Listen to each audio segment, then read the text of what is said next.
Pregnant nurse बहू। सुषमा की बहू विनीता एक हॉस्पिटल में नर्स थी, लेकिन उसे डॉक्टर से भी ज्यादा नॉलेज थी। हॉस्पिटल में सब विनीता की तारीफ किया करते थे। सुषमा का बेटा यानी कि अंकित अपनी बीवी विनीता से बहुत प्यार करता था और उसे अपनी पत्नी की काबिलियत पर बहुत भरोसा था। धीरे धीरे वक्त गुजरता गया और शादी के 8 महीने बाद विनीता प्रेग्नेंट हो गई। मैं बहुत खुश हूँ। मेरा इकलौता बेटा है और अब इसका बच्चा इस दुनिया में आएगा। मैं दादी बन जाऊंगी।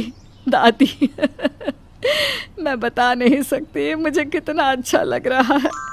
आपको खुश देखकर मैं भी बहुत खुश हूँ माँ। देखो बेटा, वैसे तो विनीता नर्स है, उसे अपने बारे में सब कुछ पता है, लेकिन फिर भी ना आजकल बच्चे पैदा करने में बड़ी परेशानी होने लगी है। उसे कहना कि वो अपना अच्छे से ख्याल रखे। अरे माँ, आप है ना, आपके रहते हमें चिंता करने की क्या ज़रूरत है। मैं तो अपनी बहू का बहुत अच्छे से ख्याल रखने वाली हूँ। उसे अच्छे से खिलाऊंगी पिलाऊंगी, तभी तो मेरा पोता या पोती एकदम हेल्दी पैदा होगा। कुछ दिनों के बाद सुबह के वक्त। अरे विनीता बहू, ये तुम क्या कर रही हो? कुछ भी तो नहीं मम्मी, अपना हेल्थ चेकअप कर रही हूँ। और क्या? लेकिन ये ब्लड प्रेशर की मशीन और ये तुम्हारे हाथ में इंजेक्शन कैसा है? अरे मम्मी जी, मैं अपना ब्लड प्रेशर चेक करके देख रही थी। प्रेग्नेंट होना और ऐसी हालत में ब्लड प्रेशर चेक करना बहुत ज़रूरी होता है। लेकिन बेटा, इन सब कामों के लिए तुम्हें डॉक्टर के पास जाना चाहिए। अपना चेकअप खुद करने की क्या ज़रूरत है? और ये इंजेक्शन किस लिए लाई हो? मम्मी जी, इससे मैं अपना ब्लड सैंपल लूँगी और हॉस्पिटल में जाकर अपना ब्लड चेक करवा लूँगी। अरे ऐसा भी कोई करता है भला? अपने खुद के हाथ से खुद का ब्लड सैंपल भी कोई निकालता है क्या? मम्मी जी, ये मेरा रोज़ का काम है, इसमें क्या है? मैं जब खुद से ये सब कर सकती हूँ तो किसी और से क्यों करवाऊँ? अच्छा ठीक है, जैसा तुम्हें सही लगे। कुछ दिनों के बाद सुषमा अपनी बहू को फिर से इंजेक्शन लगाते हुए देखती है और अंकित भी उस वक्त वहीं पर था। अरे विनीता, ये तुम क्या कर रही हो? तुम प्रेग्नेंट हो, इस तरह खुद को इंजेक्शन लगाने की क्या ज़रूरत है? अब तू ही समझा बेटा। पिछली बार भी अपना ब्लड सैंपल खुद ही कलेक्ट कर रही थी, तब भी मैंने इसे समझाने की कोशिश की थी, लेकिन ये तो मेरी बात सुनती ही नहीं। अरे मम्मी जी, मैंने पहले भी कहा था ना, बड़े हॉस्पिटल में नर्स हूँ मैं, और क्या करना है क्या नहीं मुझे अच्छी तरह पता है। हाँ, लेकिन तुम खुद को इंजेक्शन क्यों लगा रही हो? अरे इंजेक्शन नहीं है, प्रेगनेंसी में कुछ वैक्सीन लगवाने होते हैं, बस वही लगा रही हूँ, और क्या। और फिर एक दिन रात को अचानक विनीता की तबीयत खराब हो जाती है। क्या हुआ विनीता? तुम ठीक तो हो? तुम तो खुद अपना इतना ख्याल रखती हो, तुम्हारी तबीयत कैसे बिगड़ गई? पता नहीं अंकित, ऐसा लग रहा है कि वीकनेस हो रही है, बहुत कमज़ोर सा महसूस कर रही हूँ पिछले कुछ दिनों से। तुमने तो अपना ब्लड सैंपल दिया था ना हॉस्पिटल में, उसकी रिपोर्ट आई या नहीं? कल सुबह ही आ जाएगी, तब सब कुछ पता चल जाएगा। अगले दिन सुबह के वक्त। विनीता, तुम्हारी ब्लड रिपोर्ट तो आ चुकी है। तुम्हारी बॉडी में तो आयरन की बहुत कमी है, देखो तो ज़रा। अरे हाँ, इसके हिसाब से तो मुझे ब्लड चढ़ाना चाहिए, वरना डिलीवरी के वक्त बच्चे को प्रॉब्लम हो सकती है। मैं एक काम करती हूँ, ब्लड चढ़वा लेती हूँ। ऐसा कैसे ब्लड चढ़वा लेती हूँ? पहले डॉक्टर से जाकर पता करो और हॉस्पिटल में जाकर ब्लड चढ़वाओ। ये सब काम बिना किसी डॉक्टर की सलाह के नहीं करना चाहिए। मम्मी जी, आप फिर से शुरू हो गई ना। क्या करना है क्या नहीं मैं अच्छे से जानती हूँ, मैं खुद कर लूँगी। और विनीता हॉस्पिटल से ब्लड की बोतल का इंतज़ाम करती है और खुद अपने ही हाथों से खुद को घर में रहकर ब्लड चढ़ा लेती है। अगले दिन। विनीता, अब तुम्हारी तबीयत कैसी है? देखो, मुझे पता था ब्लड चढ़ते ही मेरी सारी वीकनेस दूर हो जाएगी। मुझे बहुत अच्छा लग रहा है, एकदम ठीक हूँ मैं। कुछ दिनों के बाद विनीता की प्रेगनेंसी का 8वां महीना शुरू हो चुका था और एक दिन सुबह के वक्त विनीता अच्छे से तैयार होकर अपने कमरे से बाहर आती है। क्या हुआ विनीता, सुबह सुबह कहाँ जा रही हो?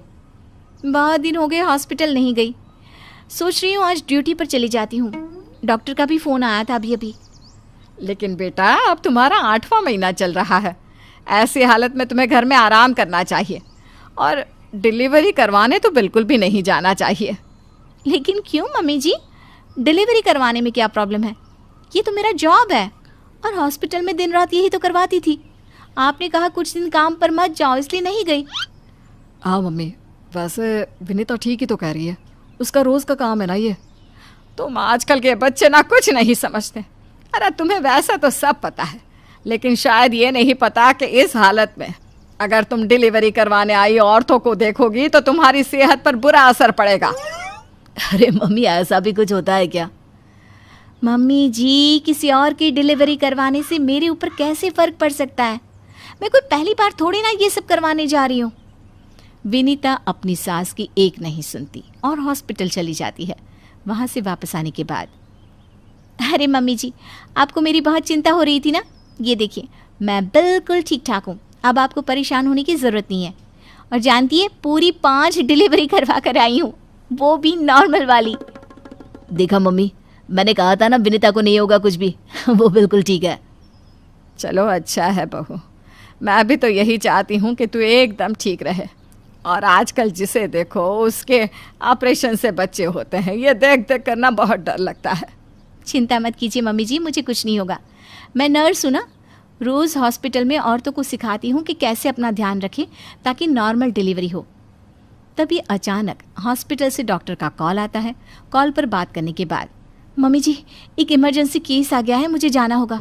अरे लेकिन अभी तो आई हो, कैसी डॉक्टर है तुम्हारी? उसे पता नहीं चलता क्या कि तुम प्रेग्नेंट हो? ऐसी हालत में तुम्हें ना बुलाए। अरे नहीं मम्मी जी, डॉक्टर की भी मजबूरी है।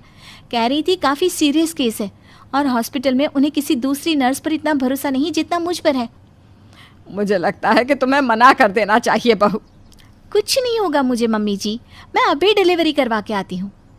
कुछ देर बाद अंकित के पास हॉस्पिटल से फ़ोन आता है। अरे मम्मी, जल्दी हॉस्पिटल चलिए, वहाँ विनीता की तबीयत खराब हो गई है। हे भगवान, सब ठीक करना, मुझे तो पहले ही डर लग रहा था। अंकित और सुषमा हॉस्पिटल पहुँचते हैं। क्या हुआ विनीता को? वो क्या है ना, विनीता एक नॉर्मल डिलीवरी करवा रही थी। केस बहुत ही सीरियस था और उस लेडी को बहुत ज़्यादा प्रॉब्लम हो रही थी।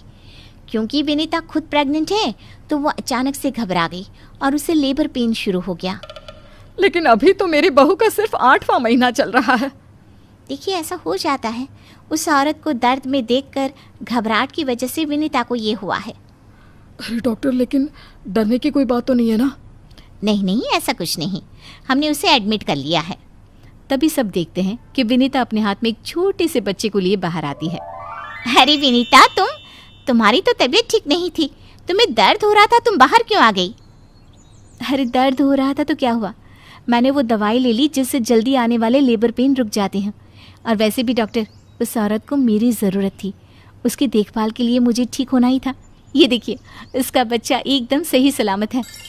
अरे वाह मेरी बहू, तूने तो अपने तबीयत की परवाह ना करके किसी और की जान बचाई।